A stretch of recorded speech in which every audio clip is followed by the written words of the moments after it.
Good evening and welcome to text book super coaching. मैं हूं करण अरोड़ा और आपके लिए एक और इम्पॉर्टेंट वीडियो। जिन भी बच्चों का पेपर जो है नॉर्मलाइजेशन के तहत होता था, जिनके भी पेपर के अंदर नॉर्मलाइजेशन होती थी, हम पेपर नंबर 2 की बात करें, जैसे आपका हिस्ट्री में नॉर्मलाइजेशन होता था, पॉल साइंस के अंदर भी आपका नॉर्मलाइजेशन होता था।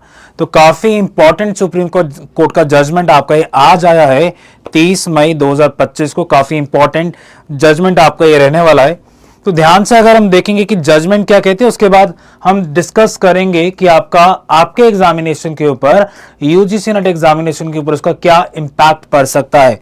तो देखिए यहां पर देखिए सुप्रीम कोर्ट ने क्या बोला, सिर्फ वो पढ़ेंगे, रेलेवेंट चीजें कुछ ज्यादा इसके अंदर नहीं पढ़ेंगे।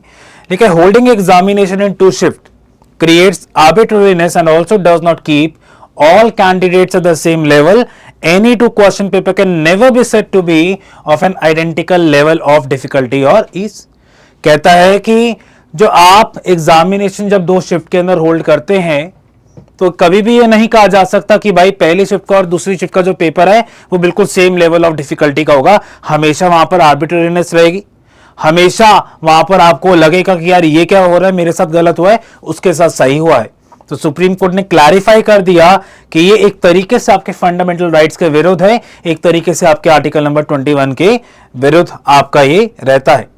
कहता है exam is to be held all over the country, not just one city.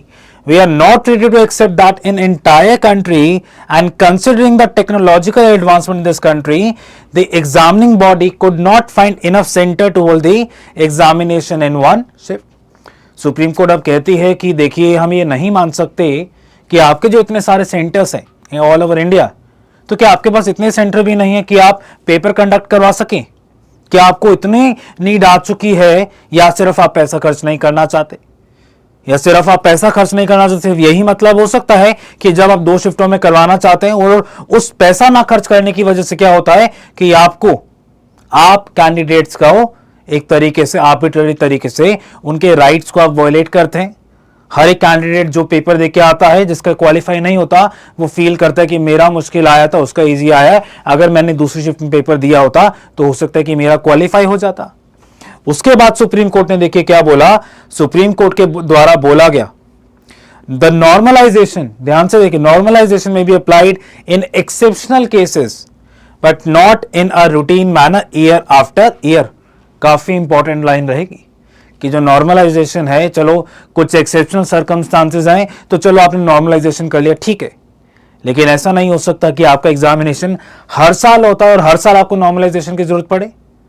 अब आपका जो एग्जामिनेशन है यूजीसी नेट का एग्जामिनेशन, अब ये एग्जामिनेशन तो आपका हर 6 महीने में होता है भाई, तो क्या आपका नॉर्मलाइजेशन होना चाहिए? The answer is no.